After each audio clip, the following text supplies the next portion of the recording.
Hey guys, this is Colin Vassallo with Cedarwood Outdoor School. And what if I told you that there was a secret code that birdwatchers use to help record the species that they see out in the field? Well, it's true. Every bird in North America has a unique 4-letter code. And if you can learn those codes, you can write down the species that you observe much more quickly. Because let's be honest, when we're outside bird watching, we need to keep our attention on all the bird activity. And constantly looking down at our notebook, trying to write out the full names of birds, pileated woodpecker, or great horned owl, or black-chinned hummingbird, that takes time. And if we can learn these 4-letter codes, we can write down the species that we see a lot more efficiently. And rather than learning 650 or even 700 different codes for all of the regularly occurring birds in North America, it's a lot easier if we can just learn the simple rules that govern the patterns of these codes. And that's what I'm going to teach you today. Okay, so the first rule could not be more simple.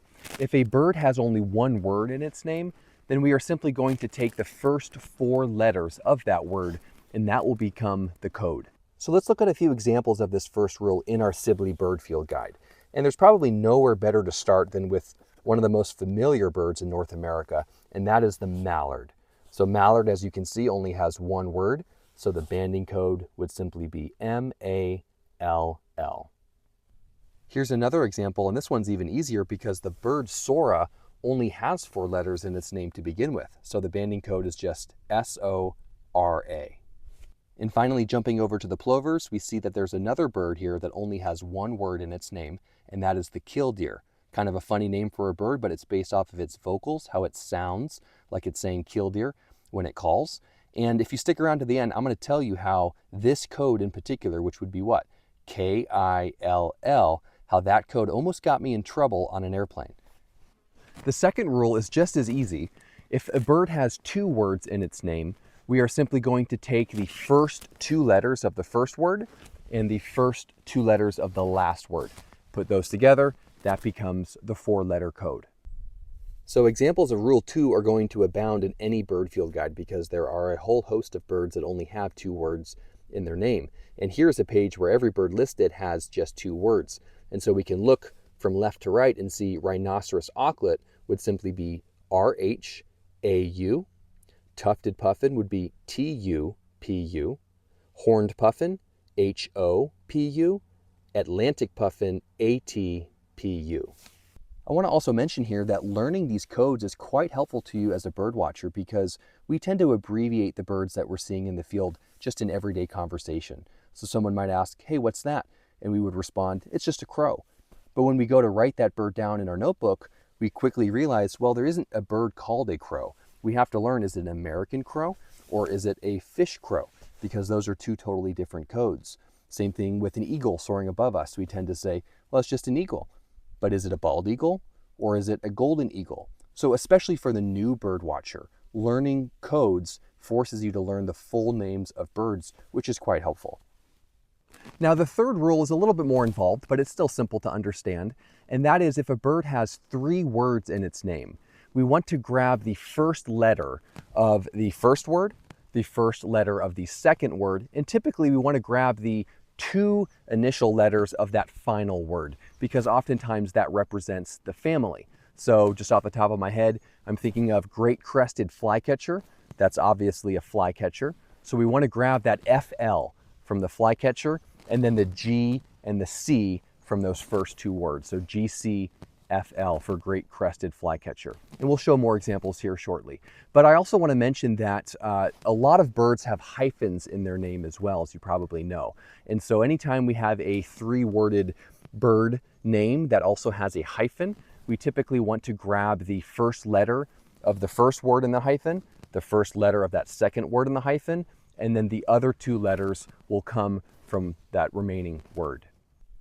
Concerning Rule 3, I mentioned great crested flycatcher. Here's another example, American tree sparrow, where once again we want to try to grab the final 2 letters of that last word because that's going to help indicate the family most of the time. So we definitely want SP.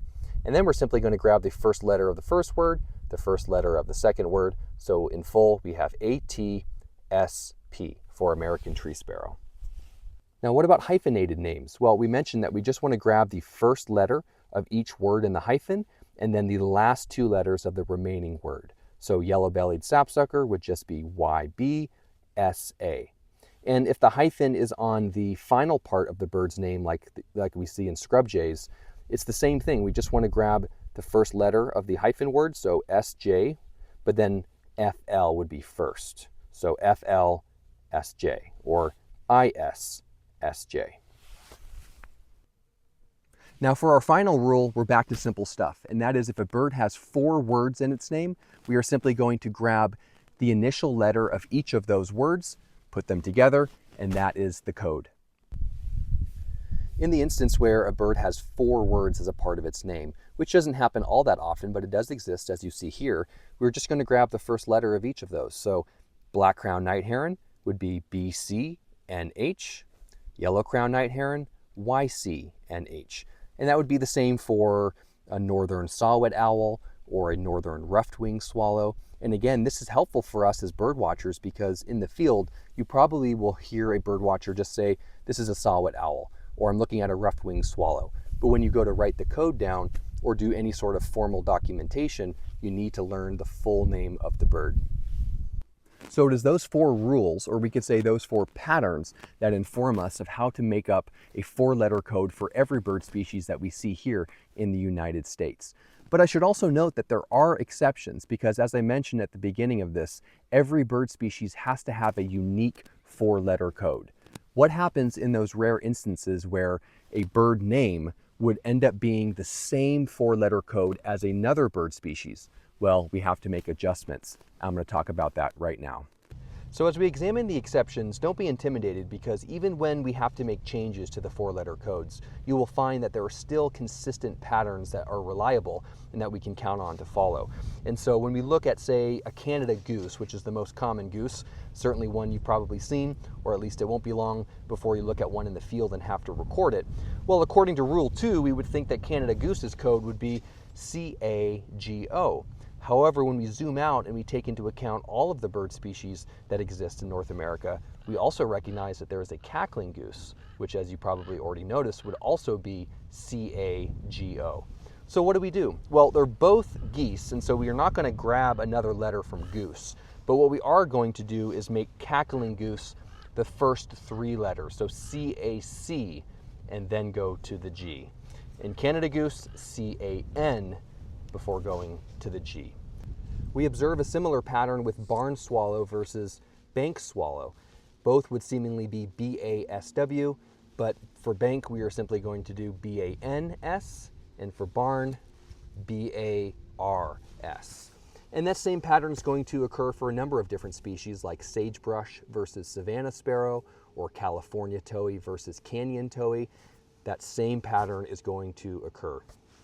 And exceptions are going to occur across families as well. This is why it's important to have a good grasp on all of the bird species in your region. So far we've been looking at what happens when 2 codes match from geese or sparrows or swallows, but here's an example of a northern shoveler, which is a duck, but there's also a bird called a northern shrike.